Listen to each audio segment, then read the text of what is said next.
सालों पहले एक छोटा सा पहाड़ी गांव था जिसका नाम था चंद्रगढ़। यह गांव दूर दूर तक फैले घने जंगलों और ऊंची पहाड़ियों से घिरा हुआ था। गांव में एक प्राचीन पुस्तकालय था जिसे विद्या भवन कहा जाता था। यह पुस्तकालय गांव की सबसे पुरानी और रहस्यमयी जगह मानी जाती थी। गांव के लोग इस पुस्तकालय को लेकर कई तरह की कहानियां सुनाते थे, लेकिन सबसे डरावनी कहानी थी रक्त से लिखा। कहा जाता था कि इस पुस्तकालय में एक ऐसी किताब थी जिसे खुद शैतान ने अपने रक्त से लिखा था। वह किताब जिसे भी मिलती उसकी जिंदगी तबाह हो जाती। लेकिन यह सिर्फ एक कहानी मानी जाती थी, क्योंकि कभी किसी ने उस किताब को देखा नहीं था। वहां के लोग इस पुस्तकालय से दूर ही रहते थे, खासकर रात के समय। लेकिन एक दिन गांव में एक नया शिक्षक आया। उसका नाम था अमर, जो बहुत ही विद्वान और जिज्ञासु व्यक्ति था। उसे पुराने ग्रंथों और पौराणिक कथाओं में बहुत रुचि थी। जब उसे रक्त से लिखा के बारे में पता चला तो उसकी जिज्ञासा बढ़ गई। वह इस कहानी की सच्चाई जानने के लिए उत्सुक हो गया।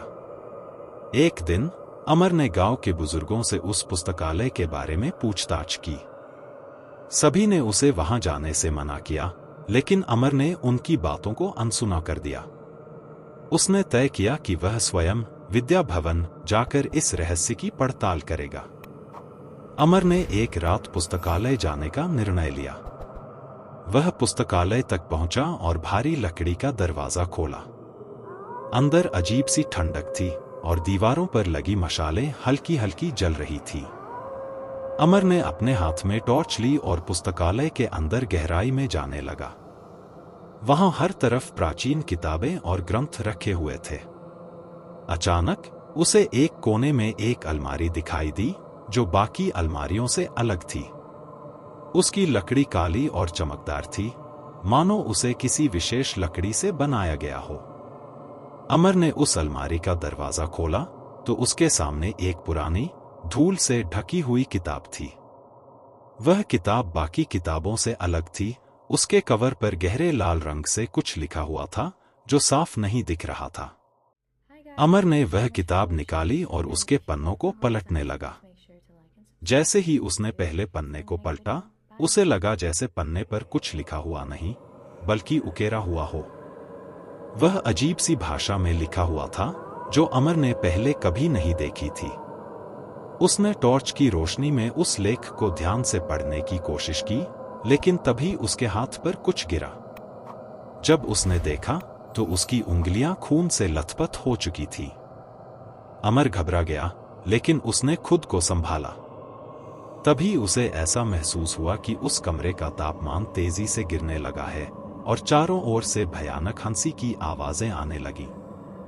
उसने किताब को फिर से पढ़ने की कोशिश की, लेकिन अब वह भाषा और भी अस्पष्ट हो गई थी। अचानक उसके सामने किताब के पन्नों पर खून के धब्बे उभरने लगे और वह धब्बे धीरे धीरे शब्दों में बदलने लगे। वह शब्द थे, यह पुस्तक मेरी है। जिसने इसे छूने की हिम्मत की वह शापित हो गया। अमर की आंखें फटी की फटी रह गईं। वह समझ नहीं पा रहा था कि क्या करे। तभी एक जोरदार धक्का महसूस हुआ और पूरा पुस्तकालय हिलने लगा। अलमारियों से किताबें गिरने लगीं और हवा में खून की गंध फैलने लगी। अमर ने किताब को वहीं छोड़कर भागने की कोशिश की, लेकिन दरवाजा खुद ब खुद बंद हो गया। अब अमर फंस चुका था। उसकी आंखों के सामने वह किताब खुली पड़ी थी और उसके पन्ने खुद ब खुद पलटने लगे। हर पन्ने पर खून से कुछ न कुछ लिखा हुआ था। अमर को महसूस हुआ कि उसके शरीर से खून बहने लगा है और वह कमजोर होने लगा। उसने दरवाजे की ओर भागने की कोशिश की, लेकिन उसके पैर मानो जमीन से चिपक गए हों।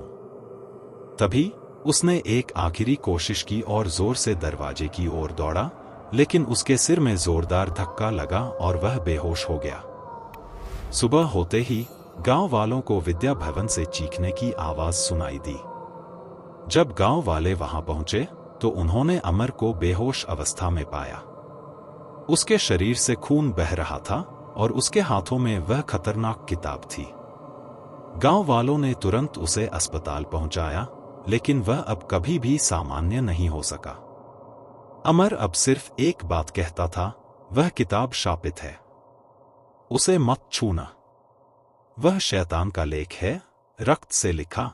उसके बाद गांव वालों ने विद्या भवन को हमेशा के लिए बंद कर दिया और उसे शापित जगह मान लिया। और वह किताब, जिसे रक्त से लिखा गया था, आज भी विद्या भवन में बंद पड़ी है। कोई नहीं जानता कि उस किताब में क्या लिखा है, लेकिन इतना जरूर है कि जो भी उस किताब को छूने की हिम्मत करेगा, उसकी कहानी भी अमर की तरह ही खौफनाक होगी।